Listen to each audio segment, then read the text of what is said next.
Hi everybody, it's Brian Medford with AutoTrader Classics. I'm here at Streetside Classics in Powder Springs, Georgia, taking a look around at the cars they have on display. And I found a car that I actually have a little bit of a personal connection with. This is a 1960 MG MGA. Now, way back when, my father used to be a really cool guy. Still is now, but he was cooler a little bit back then. One of the first cars he owned was a 1957 MGA. Now, I had no idea what this meant when I was growing up. No idea until I saw pictures of my dad standing proudly in front of this car. And now I understand why he loved it. I mean, take a look at this classic design of the car. It's gorgeous. I mean, the pontoon fenders flowing. It's a low silhouette. It's swoopy. This is a hardtop, which I actually prefer. My dad had a convertible. This is a 1600cc engine, so this is not a dragster. This is a sports car. This is a proper British sporting car.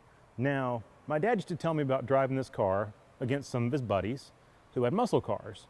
And they go tear up and down the roads. And on the straightaways, the big American V8s would just pull away.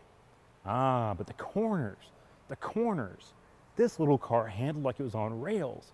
And my dad would come sweeping into the corners and chase these guys down in this itty-bitty British sports car and just absolutely mess with them, mess with their heads. And they couldn't figure out how this itty-bitty, underpowered, four-cylinder car could keep up with their big American muscle cars.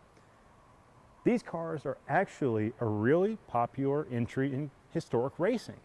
If you go to, say, the Midi at Road Atlanta every year, or check out any of the other historic races that are really popular right now, you're going to see a lot of MGAs.